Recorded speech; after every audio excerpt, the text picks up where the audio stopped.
नमस्ते दोस्तों, आप देख रहे हैं दी भगवा। मैं मोमित कुमार। इस वक्त तेज हवाएं चल रही हैं। हवाएं सिर्फ यहाँ नहीं चल रही बल्कि हवाएं सरहद पर भी चल रही हैं और कहा यह जा रहा है कि किसी भी वक्त ये तूफान का रूप ले सकती है। तूफान भी कुछ इस तरह का कि उसे शायद दुनिया के इतिहास में याद रखा जाए। मैं बात कर रहा हूँ दिल्ली में होने वाली बैठकों की। आज प्रधानमंत्री मोदी ने दिल्ली के साउथ ब्लॉक में कई बैठकें की। इन बैठक में एक बैठक खास अहम थी। इस बैठक में नेता विपक्ष राहुल गांधी मौजूद थे।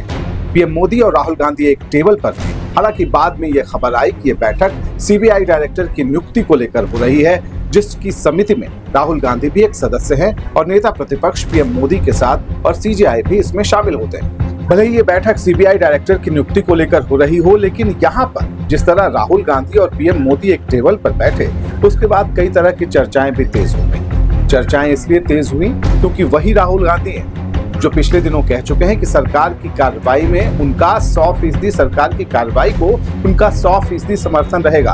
वही राहुल गांधी नेता प्रतिपक्ष लोकसभा वो ये भी कह चुके हैं कि सरकार टाइमलाइन बताए कि आखिर पाकिस्तान के खिलाफ वो एक्शन कब लेने वाली है, कब पहलगाम का बदला लिए जाने वाला है। इसीलिए प्रधानमंत्री मोदी के साथ राहुल गांधी का बैठना चर्चा के केंद्र में आ गया। भले ही मुद्दा अलग रहा हो, लेकिन यहाँ पर राष्ट्रकवि दिनकर की कुछ पंक्तियां बहुत ही प्रासंगिक हो जाती हैं। ये पंक्तियां इस बात को लेकर है कि अगर देश में सभी लोग एकजुट रहें, राजनीतिक तौर पर अगर एक सोच रहे, आम जनता एकजुट रहे, तमाम लोग एक तरह से बिल्कुल एक पंक्ति में खड़े होकर देश के लिए मजबूती से कमर कसकर खड़े होते हैं, तो फिर दुश्मन के लिए ये दहलाने वाली स्थिति होती है। राष्ट्रकवि दिनकर ने ये पंक्तियां अपनी रचना परशुराम की प्रतीक्षा में दशकों पहले लिखी थी। राष्ट्रकवि दिनकर ने लिखा था, हो खड़े लोग कटिबद्ध वहां यदि घर में, है कौन यहाँ जो जीते हमें समर में। अगर तमाम लोग कटिबद्ध होकर कमर कसकर सरकार के साथ खड़े होते हैं, विपक्ष हो और तमाम जो सिविल सोसाइटी के लोग होते हैं, तो उसके बाद फिर कौन है दुश्मन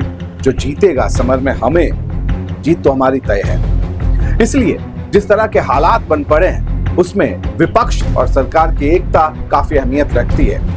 और ये बात बहुत सुकून देने वाली है कि इस समय, इस वक्त, जिस वक्त में हम सब आगे बढ़ रहे हैं, वो वक्त इस लिहाज से बेहद महत्वपूर्ण है और याद रखा जाने लायक है, क्योंकि विपक्ष लगातार पूछ रहा सरकार से कि वो टाइमलाइन बताए कि आखिर पाकिस्तान के खिलाफ पहलगाम का बदला कब लिया जाने वाला है, इसके एक्शन की तारीख क्या होगी, किस तरह से लिया जाएगा। टाइमलाइन बताए, बस तारीख बता दो कि कब हम हमला करने वाले हैं। इस बार ये बात बेहद दिलचस्प है कि सरकार से ज्यादा आक्रामकता सार्वजनिक तौर पर इस पर विपक्ष की पार्टियां दिखा रही हैं। विपक्षी दल सरकार से लगातार पूछ रहे हैं कि आखिर पहलगाम का बदला लेने में कितनी देर बची हुई है। खुद राहुल गांधी ये पूछते रहे हैं। वो वैसे भी सरकार के साथ पूरी तरह मजबूती से खड़े हैं और वो कहते हैं कि इस बार अगर पाकिस्तान के खिलाफ सेना एक्शन लेती है तो पीओके में जाने के बाद वहां बैठ जाना है, वहां से आना नहीं है। ये अपने आप में बताने को काफी है कि किस तरह विपक्षी दल सरकार के साथ पूरी तरह कमर कस के इस वक्त मजबूती से खड़े हुए दिखाई दे रहे हैं। यही वजह है कि सरकार का मनोबल भी ऊंचा है। राजनीतिक तौर पर इस वक्त सरकार और विपक्ष के बीच जो तालमेल है, जो सामंजस्य है, जिस तरह का दिख रहा है, उसके पीछे ये कहा जा रहा है कि सरकार ने इसको लेकर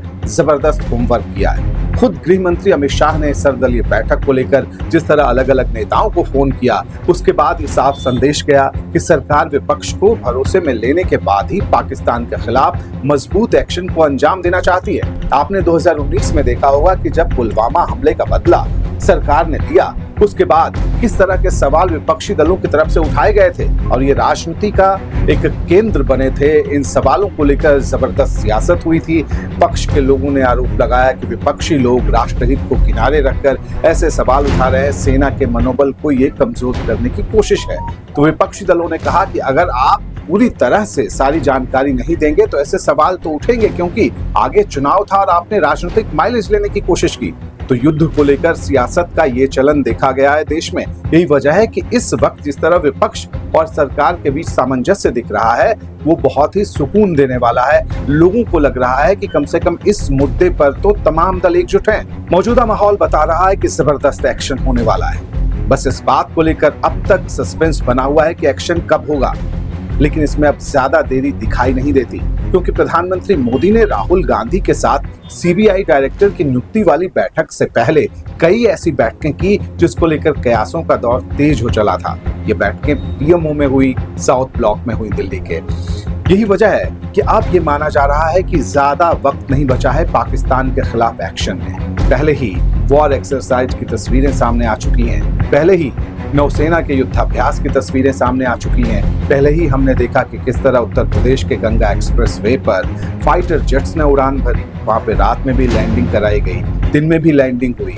ये तमाम चीजें ये बताने को काफी थी कि अब पूरी तरह से एक एक कदम आगे बढ़ाया जा रहा, किसी वक्त एक बड़ा एक्शन सामने आ सकता है। 1960 के दशक में जब चीन ने हिंदुस्तान पर हमला किया था, तब राष्ट्र कवि रामधारी ने दिनकर ने परशुराम की प्रतीक्षा नाम की रचना लिखी थी। वो आज के समय में याद करके ऐसा लगता है जैसे वो अभी अभी की बात लिख रहे हो। उन्होंने लिखा था, कुत्सित कलंक का बोध नहीं छोड़ेंगे, हम बिना लिए प्रतिशोध नहीं छोड़ेंगे, अधिका विरोध अवरोध नहीं छोड़ेंगे, जब तक जीवित हैं क्रोध नहीं छोड़ेंगे। आगे वो लिखते हैं, जब किसी जाति का अहं चोट खाता है, पावक प्रचंड होकर बाहर आता है, यह वही चोट खाए स्वदेश का बल है, आहत भुजंग है, सुलगा हुआ अनल है। यह हिंदुस्तान की उसी बदले की आग है जो सुलग रही है, और ये आग अब आतंकवादियों के जो ठिकाने पाकिस्तान में हैं, जिन पाकिस्तानी आतंकी ठिकानों से दहशतगर्द पहलगाम तक पहुंचे थे, उन ठिकानों को ये आग खाक करके ही दम लेने वाली है। नमस्कार। दी भगवा के इस रिपोर्ट को देखने के लिए आपका धन्यवाद। चैनल पर नए हैं तो सब्सक्राइब करना ना भूलें। नई स्टोरी की सूचना के लिए बेल आइकन जरूर दबाएं। आपके कमेंट्स और लाइक्स हमारे लिए बहुमूल्य हैं। देखते रहिए दी भगवा।